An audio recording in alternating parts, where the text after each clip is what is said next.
Di kehidupan kita sehari-hari, sudah banyak aktivitas yang kita lalui setiap harinya. Dalam kegiatan sehari-hari, kita secara tidak sengaja sudah pernah melakukan perbuatan judi. Judi bukan hanya dilakukan dengan uang saja, melainkan juga dengan suatu benda. Judi artinya bertaruh, baik dengan mata uang maupun dengan benda. Judi tersebut dapat juga disebut sebagai suatu perbuatan mencari laba yang dilakukan dengan jalan untung-untungan, yaitu dengan jalan menerka dan mensyaratkan pembayaran lebih dahulu. Sementara itu, jika terkaan itu benar, beruntunglah orang yang menerkanya. Kalau terkaan tersebut itu tidak benar, maka rugilah orang tersebut, sebab hilanglah uang pembayaran tersebut. Perbuatan judi tersebut diharamkan dan hasil yang diperoleh tersebut dikatakan haram karena cara yang diperoleh tersebut tidak benar. Setiap perbuatan yang sifatnya untung-untungan, baik dengan cara membeli suatu benda maupun dengan perjanjian atas suatu yang belum tentu terjadi, dengan melakukan pembayaran lebih dahulu atau secara berangsur-angsur, termasuk judi atau mengundi nasib. Judi tersebut menjadikan manusia tergantung kepada hal-hal yang mengacu kepada perbuatan setan, sebab orang tersebut tidak akan bekerja keras untuk mendapatkan uang, melainkan hanya dengan taruhan. Judi tersebut merupakan alat untuk merusak kedamaian rumah tangga dan menyebabkan kemiskinan. Kenapa demikian?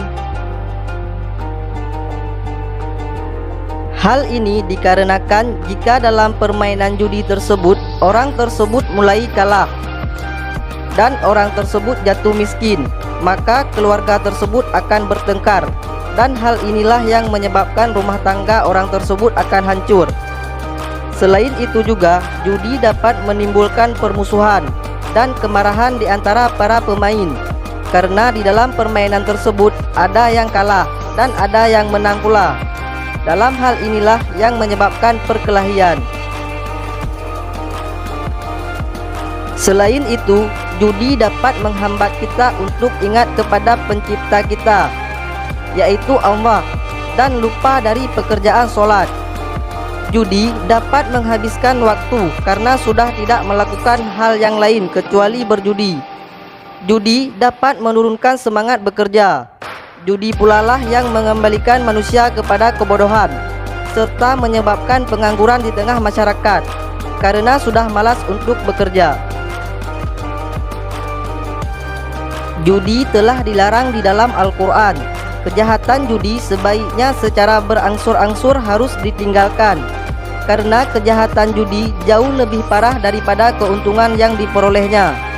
Hal ini telah dijelaskan dalam firman Allah. Jadi, setidaknya kita sebagai umat Islam harus menjauhi perbuatan judi tersebut. Bukan hanya menjauhi, lebih jelasnya kita harus lebih berhati-hati, karena secara tidak langsung kita pernah melakukan perbuatan judi.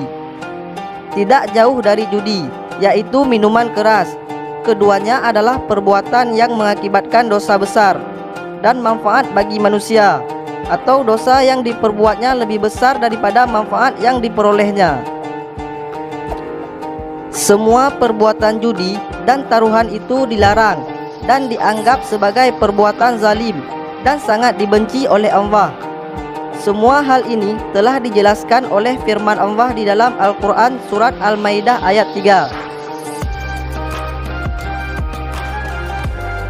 Firman tersebut mengharamkan semua perbuatan judi atau pertaruhan dalam segala bentuk apapun, karena hal tersebut diperoleh tanpa kerja keras atau mendapatkan keuntungan tanpa bekerja. Jika pada era saat ini perjudian sering dilakukan dengan uang dan benda yang lain, berbeda dengan pada zaman jahiliyah, di mana pada zaman itu perjudian dengan cara mengisi mangkok dengan daging kambing yang disembelih atas nama bersama atau peserta untuk disedekahkan kepada fakir miskin. Mangkok tersebut berjumlah 9 buah, tetapi yang berisi hanyalah 6 buah mangkok, sedangkan sisanya digosongkan. Setelah itu, mangkok tersebut digoyang-goyangkan dalam sebuah karung yang dinamakan dengan ribahah. Kemudian, satu persatu mangkok tersebut dikeluarkan. Dan apabila mendapat mangkok kosong, orang tersebut harus mengganti uang pembelian kambing tersebut. Di antara bentuk-bentuk judi yang diharamkan antara lain yaitu: yang pertama, membeli kupon undian dengan tujuan apapun, walaupun di dalamnya terdapat kebaikan, ukuran pemanfaatannya tidak mungkin memancarkan pancaran keimanan yang murni. Yang kedua, taruhan, yaitu di mana terdapat spekulasi untung rugi.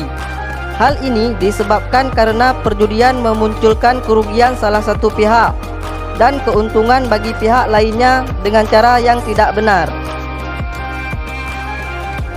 Demikianlah penjelasan kami tentang kenapa Islam melarangkan perjudian. Wallahu a'lam bishawab.